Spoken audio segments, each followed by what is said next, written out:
En couverture du numéro d'avril du magazine Playboy, Marlène Schiappa avait suscité de nombreuses critiques. Conviée sur le plateau de Télématin par Thomas Soto, Elisabeth Borne s'est exprimée sur le choix de la secrétaire d'État et il semblerait qu'elle n'ait pas apprécié cette une. Je lui ai dit que ça ne me paraissait pas approprié, a fortiori dans la période. On s'est expliqué, a-t-elle indiqué, en référence au contexte social tendu dans le pays à cause de la réforme des retraites.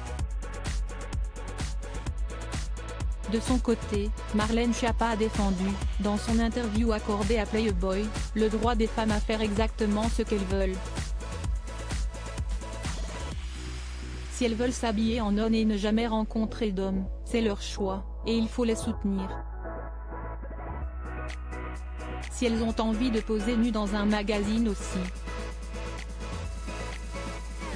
Même si, en ce qui me concerne, je serai habillée, a-t-elle affirmé.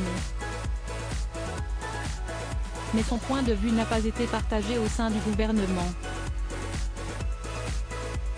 Dans une interview accordée au Figaro le 5 avril dernier, Isabelle Rome, qui a succédé à Marlène Schiappa au poste de ministre chargée de l'égalité entre les femmes et les hommes, a vivement critiqué le choix de sa collègue en affirmant qu'une ministre était dans l'obligation d'assumer ses responsabilités.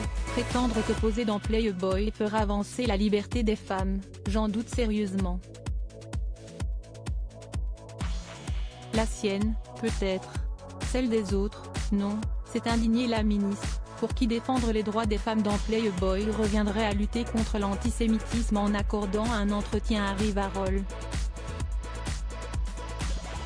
Supérieur à découvrir les ministres du gouvernement Borne 2. Chacun doit se concentrer sur sa tâche. Interrogée sur cette altercation, Elisabeth Borne a assuré avoir recadré les deux membres de son gouvernement. J'ai eu l'occasion de leur dire, a-t-elle indiqué avant d'appeler ses ministres à rester concentrés sur leurs tâches, principalement dans une période où les Français attendent que les ministres soient au travail pour répondre à leurs problèmes concrets, a conclu Elisabeth Borne.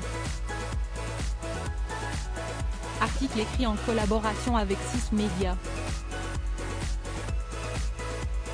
Crédit photo, France 2.